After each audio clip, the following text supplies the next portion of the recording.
खुलुमबाय स्टुडिअ दं आंखिलिखां ब्रह्म रेशन कार्डनि मुलाम्फा मोनग्राफोरनि थाखाय आरोबाव मोनसे गिदिर खौरां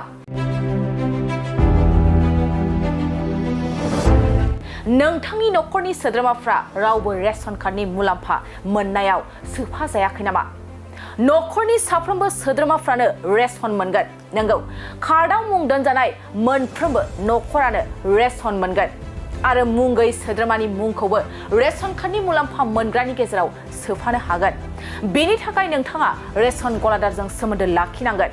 रेशननि मुलाम्फा मोनग्रायाव मुं सोफानोब्ला नोंथाङा गासैबो फोरमायथिखौनो अथरिटी बिफाननो होनांगोन आरो गामि पन्चायतनि गेजेरजों हरफिननायनि उनावसो मुंखौ सोफानाय जागोन लोगोसे बेखौ EKYC खालामनाय समावबो खालामनो हागोन बेनि अनगायैबो नखरनि सासे थैनाय सुबुंनि मुंखौबो रेशन मुलाम्फा मोननायनि फोरमानलाइयाव सोफानो हागोन होनना मिथिनो मोननाय जादों आरो आर'जलाइ बिखान्थिया जोबनायाव उनाव साफ्रोमबो गोदान सोद्रोमाया 5 किल'ग्राम माइरं मोनगोन फिन फोरमायबावोदि रेशन कार्डनि मुलाम्फा मोनग्रानि थाखाय आरोबाव मोनसे गिदिर खौरां नोंथांनि नखरनि सोद्रोमाफ्रा रावबो रेशन कार्डनि मुलाम्फा मोननायाव सोफाजायाखै नामा नखरनि साफ्रोमबो सोद्रोमाफ्रानो रेशन मोनगोन नंगौ कार्डआव मुं दोनजानाय मोनफ्रोमबो नखरानो रेशन मोनगोन आरो मुं गैयै सोद्रोमानि मुंखौबो रेशन कार्डनि मुलाम्फा मोनग्रानि गेजेराव सोफानो हागोन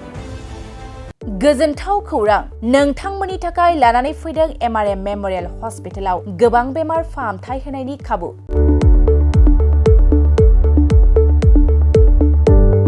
बेमारि सुबुंफोरनि थाखाय गोजोनथाव खौरां MRM मेमोरियेल हस्पिटालाव मोजां रोंग'थि गोनां डक्टरफोरजों बेमारि सुबुंफ्रा मोजां फाहामथाय लानो हानाय सुबिदाखौ लानानै फैबाय MRM मेमोरियेल हस्पिटाला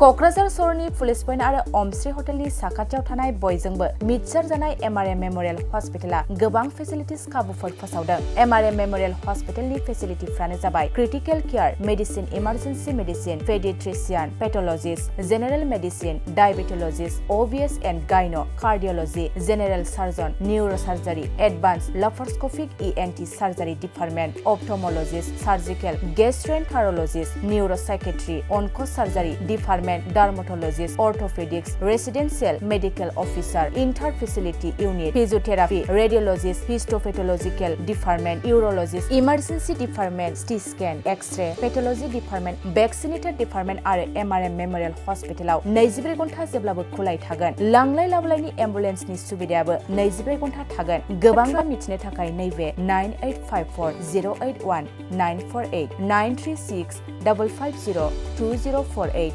जानबुं नाम्बाराव फन खालामनानै नोंथाङा मिथिनानै लानो हागोन